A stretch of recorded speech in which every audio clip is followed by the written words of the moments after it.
Hello friends! In today's class we're going to challenge the ability of balancing on one leg only, working through strength, stability and hip mobility. So sitting on your heels at the back of your mat, cross the fingers, turn the palms forwards and bring the arms up.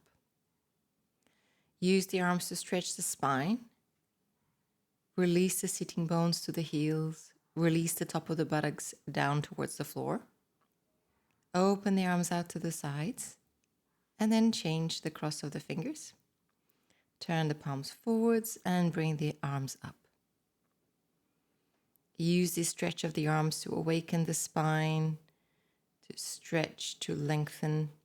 Keep the elbows fully stretched by bringing them closer to the head. Open the palms up towards the ceiling and bring the arms backwards. And release the hands down. All right, let's go into Adho Mukha Svanasana.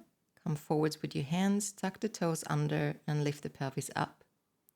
Stretch well your legs and your arms to lengthen the spine.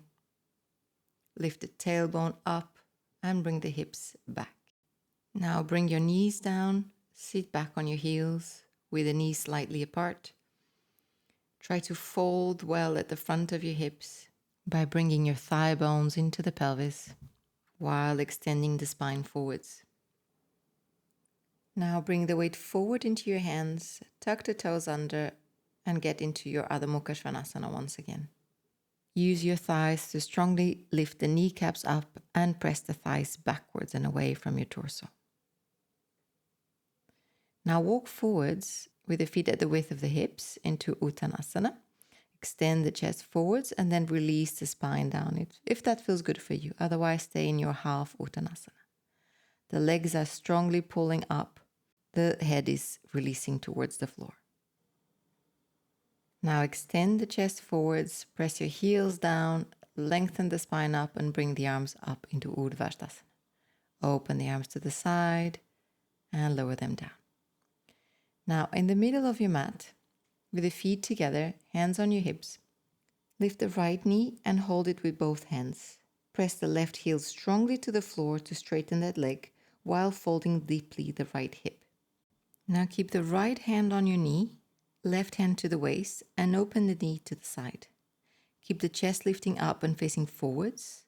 Lift the knee, but keep the right sitting bone and right buttocks downwards.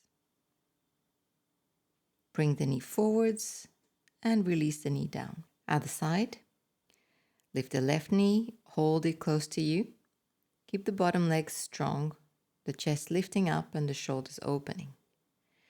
Now move the knee to the side. Keep the knee lifting, but the hip releasing down. Bring the knee forwards and release the foot down. Now let's do Utthita Vriksasana or tree pose.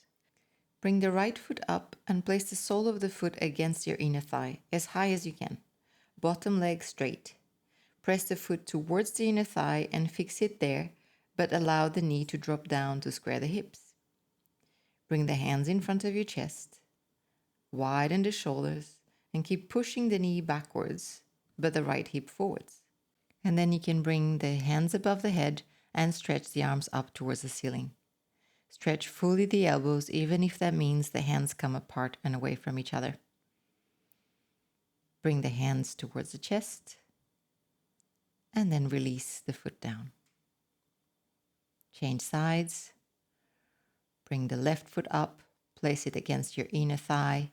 Make sure the foot is straight. Open the knee back and release the knee down. Bring the hands in front of the chest. And then bring the hands above the head and towards the ceiling.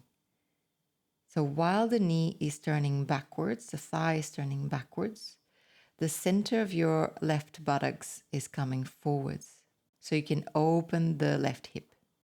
Stay strongly on that bottom leg.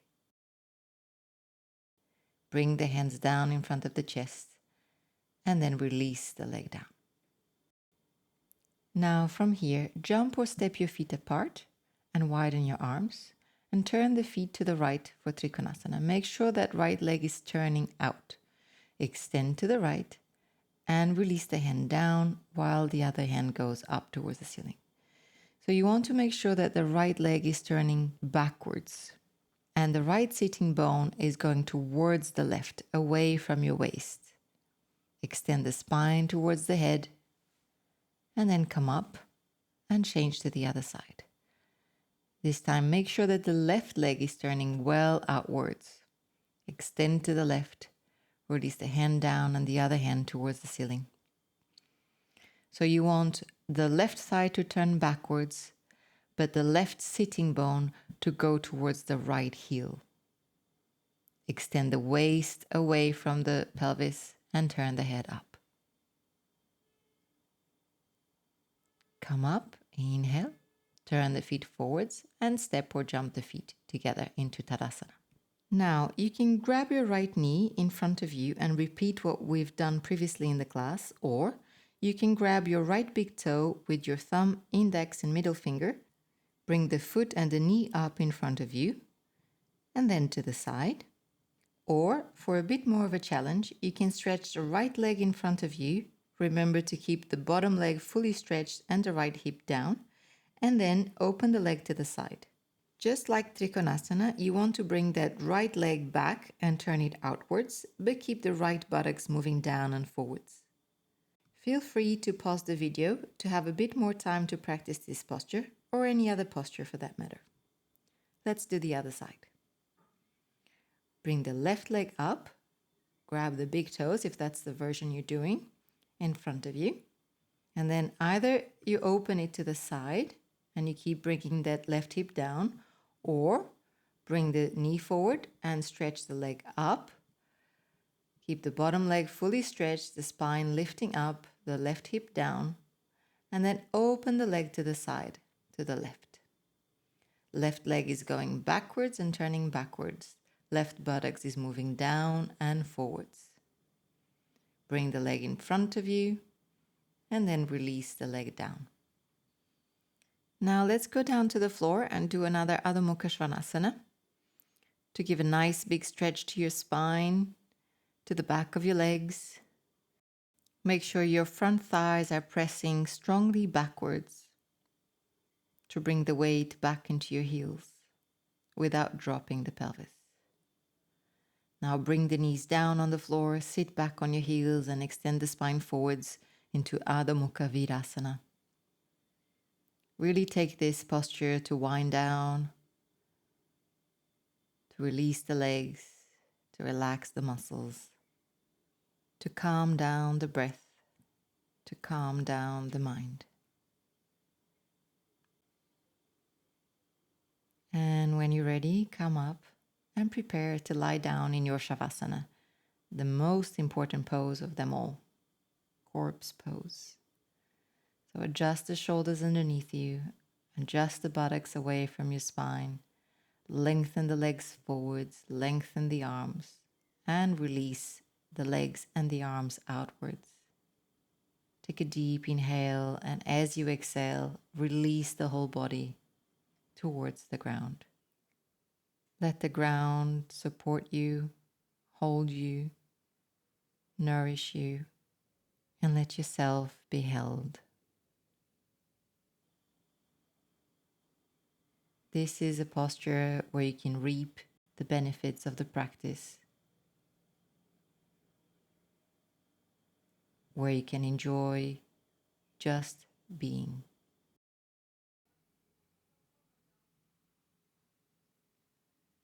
If you're ready to come out of your Savasana, slowly start moving your legs, your hands, bend your knees. Take your time to turn to the side and come up. Find a comfortable sitting position for you. Then join the hands in front of the chest in Namaskar. And with your next exhale, bow down towards your heart, thanking yourself for the time you've dedicated towards your well-being. Namaste. Thank you so much for joining me today. If you found some of this practice challenging, remember you can always repeat it or pause the video to give more time and attention to your challenges. That's how we grow. And if you enjoyed this practice, please hit the like button so I know you enjoyed it. You can also subscribe and press the bell icon to get notified when a new video comes out. Wishing you a wonderful day.